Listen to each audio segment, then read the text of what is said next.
This happened when I was around 12 years old. My mom took my siblings and I to visit her mom in her hometown in Mexico during our summer break. As soon as we got there, we were told not to wander close to the neighbor's house. Strange things seemed to be happening there. Apparently, the 16-year that lived across the street was possessed. My grandmother actually used the phrase, "has the devil in her." It started with the girl, don't remember her name, hearing somebody whisper. Then she claimed she was able to hear footsteps that followed her everywhere. She stopped eating, sleeping, and every morning would find scratches and bruises all over her body. The priest had been called and he had blessed the house several times, but it didn't seem to stop. Her parents had to send their other children to stay with grandparents because they were too scared to stay in the house with her, as she was beginning to have violent manic episodes. Some people in town said that when they walked by that house they felt uneasy, and some even claimed they saw shadows and heard strange noises. My cousins were scared to walk by there, and would rather go the opposite way and walk around the block just to get to a store that was 2 houses down from that house. By the way, this house was across the street from my grandma, and 2 houses to the left, 2 houses left of the house that was right across the street. Hope that makes sense.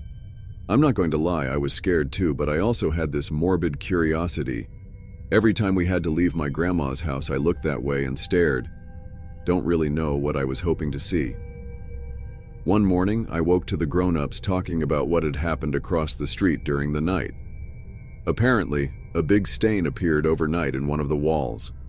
A stain that looked a lot like blood. They washed the stain with soap and water and painted over where the stain was. By that evening, the stain was there again.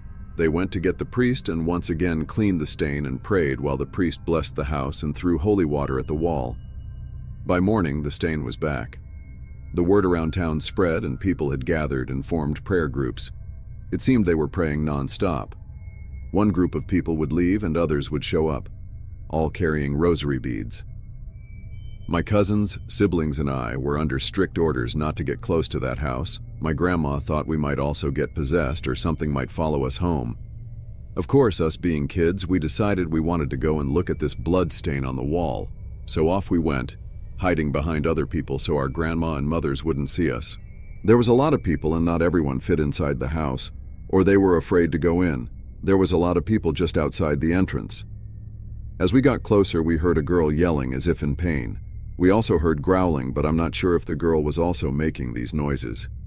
Everyone there was praying the rosary in unison, but you were able to hear the girl's voice crying and asking for help. Then she would start yelling, screaming, and you would hear growling.